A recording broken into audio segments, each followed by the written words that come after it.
Hey y'all, this is TCA Gaming. This video we're going to open up something pretty special. I'm going to show you guys a few things that I bought, and then we're going to open up a few more Sun and Moon packs because, you know, those last Evolution and Unbroken Bonds packs weren't very good. And then last we're going to open up this. It's a Skyridge pack from Zach. So we're going to definitely open that up. He sent it to us and we'll see what we get. Hopefully we get, you know, something amazing. But just a little bit of an update.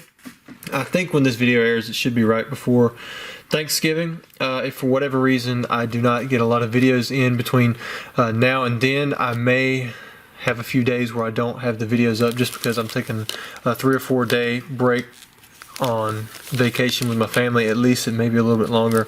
So if I don't have the time to get up videos, I'm sorry. I do apologize ahead of time for that. But I am still going to try. I'm going to try to have a video up every day at 12. If I do not, just because it's family time and that's what's going on. So I'm going to go over a few purchases before we start opening it up. I bought a Dark Alakazam. This is a Gem Mint 10. It's unlimited. And then also got a base set 2 Gyarados unlimited. Neither one of those were really that expensive. I just like to pick up WotC Holos PSC 10 when they're relatively expensive as they come up and just kind of replace them in my sets. I also got something from, let's see, Rusty TCA Gaming. I'm going to read this note. It says, "Thank you for your business. I appreciate it. I have a little mobile card shop going/starting, taking off pretty quickly. Check me out at IG thecard_caravan. Anyways, thanks again. Cards are in packs of 50. Aside from the smaller one, those are 30. Patrick in zero. I think that's what it says. In zero, maybe. Top-notched card caravan." So what I bought from him was a pretty big box of these. I think there's 980 of the WB promos. You guys are probably wondering, why do I always buy these dang promos and why do I have so many of them?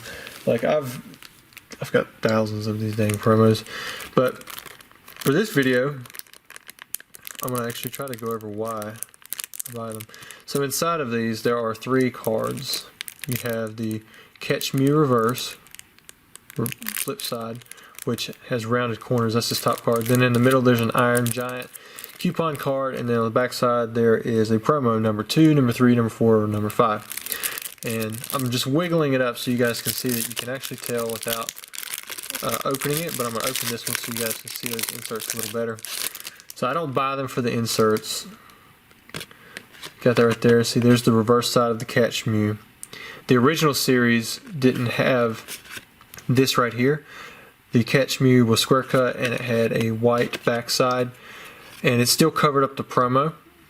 They were sealed, and I think if you read this, Trading Card Game League, earn a free Mew card available, you know, while supplies last. Basically, you could turn this stuff in, and you could get, you know, one of these. But I think it was a little different with the purple ones from the original set, where this side is exposed instead of this side. And then you get one of these promos. You get number 2, number 3, number 4, number 5. Electabuzz is the least popular. Then you have, this is number 2, number 3 was Mewtwo, number 4 is Pikachu, and then the number 5 was Dragonite. What's cool about these cards is they have really expensive errors. Some of them had the backside printed upside down, or they just had the card fronts themselves printed upside down when they put the stamp on them. So there was this WB stamp that you see right here in this corner. If you turn the card upside down, it's on the bottom left. So when you're looking at it face up, instead of being up here, it's down here. It's inverted, and those are really expensive. There are also some that don't have a stamp at all, and then there's some with a gray stamp or a ghost stamp. You guys have seen examples of all of those in my BGS return video.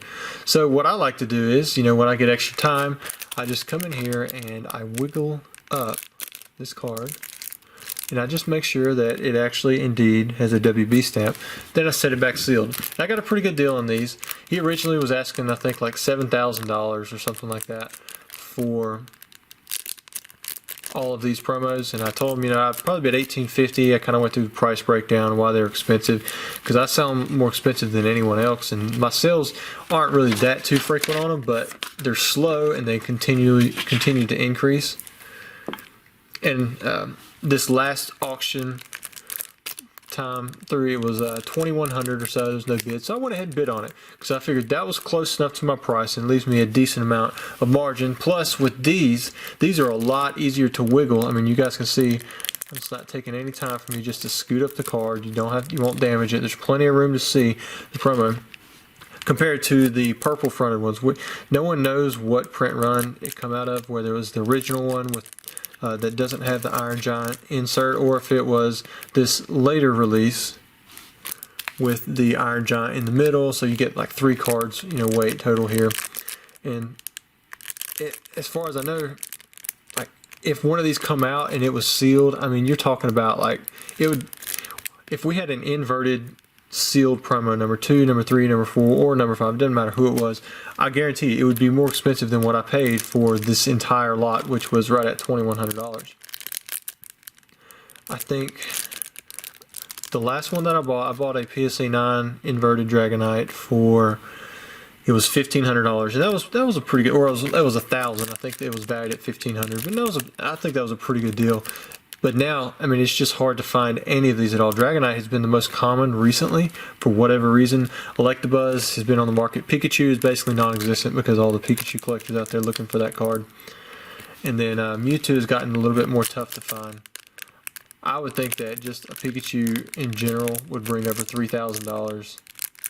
The inverted variant anyways. I don't know about Ghost or Blank. The only ones I've seen, I had a Ghost Dragonite and then I had a Blank Mewtwo. Those are the only ones I've seen for that. So it's very possible that we could see something like that again. And there's a lot of Dragonites in this one. And I don't even know if this guy has, I mean, he may have already checked all of them for all I know. But I figure if he did, then they would probably be sorted. And since this looks like they're not sorted, he probably hasn't went through and checked them. It is very tedious. Takes a lot of time. I mean, I've went through 10 cards while I've been sitting here explaining to you guys, what it is that I'm doing and why it'd be worth a lot of money. Era card collectors, I mean, they just want basically anything that's repeated. So it's having 30 of a card makes it really rare, but still collectible because it's attainable. If it's only a one-off of something, unless it's really significant, like an obvious error where HP is missing or something weird like that, then the price doesn't get pushed up as much. I think that's why the FPO cards got pushed up so quickly, because there was enough of them that several people could collect and hold on to them and cherish them, and then there was more released slowly through my collection. And then other people who have them, and the only people who paid up right from the beginning were collectors. So we're not going to go through all 980 of them. I just wanted to give you guys, the reasoning behind why I'm doing this and why I thought it was a great purchase, even though it's going to be years before I ever sell through them.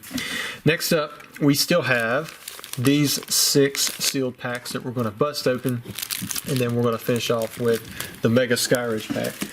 Those packs have just soared. I cannot believe how expensive those are. And we won't spend a ton of time on these Evolution and Unbroken Bonds packs. Check it out, there's a white code card. In fact, we'll just pull out 3 all at once. So we know that first pack should have a holo. Ooh, looks like we might have 2 holos. Maybe we can make up for what we pulled before. So we've got Fire Energy Voltorb, got the Charmander, Diglett, Ghastly, got the Reverse Holo Kakuna, and we have a holo Ninetales. Nice. Pretty good, accurate representation of the original Ninetales. This next one's probably going to be a rare. Hopefully it's not another far-fetched. Dugong. I mean, to me that was an uncommon that did deserve to be a rare in the original series. Reverse Holo Voltorb. Let's pull these cards off the back. Oh, we got us a secret rare. We got Flying Pikachu. We'll put that one in the background. Got Haunter. And then Maintenance. And then for the holo, Mew. There's another good one. It's got a print line right across the top. But that's okay. So we did 2 for 3 on the holos for those. So, I mean, if you're going by those odds, we really shouldn't get anything from the Broken Bonds pack. But maybe we will. Let's see what happens. 2 green code cards. 3 green code cards. I mean, that kind of, these are probably going to be a flop, but we'll check it, make sure there's nothing like a ribbed card or something really off on a card. I like finding square cuts. Ooh, we got the reverse holo Blacephalon. Man, that thing was expensive when the set first came out. Things dropped off dramatically. What I'll do is I'll end up just sticking these cards in a box and send it off to Troll and Toad. Let them sell them individually. Alright, so definitely nothing really too great in those packs. The Evolutions packs did a lot better. So now we're going to get onto the Skyridge pack, and this is from Zach. Like, I need my blue scissors. There we go. This is from Zach. He sent some stuff in the past, as you guys well know. Definitely going to make sure that I'm not going to cut the cards. We'll snip it right across the top. 9 additional game cards. I'm thinking it would be the 3rd card off of the back. 1, 2, 3, and then probably the reverse holo would be the 4th. So hopefully that's a holo rare. That should be a reverse holo. As long as I got it right. I haven't opened up too many Skyridge packs. Man, the artwork on this stuff is just great. Look at that. What was that? Old Yeller in the background? Old Yeller. Old Faithful. Man, that was pretty bad. Then we have Murkrow, Grand Bull, Mantine, Hoot Hoot, got Piloswine, Machoke. Alright, for the reverse holo, we have, it's a Houndour. So the reverse holo, it has just as much of a shot at pulling something really cool as the holo spot does, because you can get reverse holo like Crystal Charizard and the other 5 crystals that are in the set. Oh man, that looks really nice. Looks like it's got one little white nick up there. Oh, it's got one on that side too. So I probably wouldn't say a PSA 10 on that one.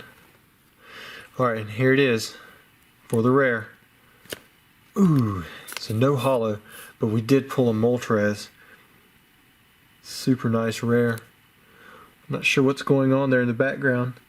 But anyway, Zach, thanks for sending us this pack and letting us take a shot on the channel at pulling something really epic. Still got the reverse holo Houndour and the rare Moltres.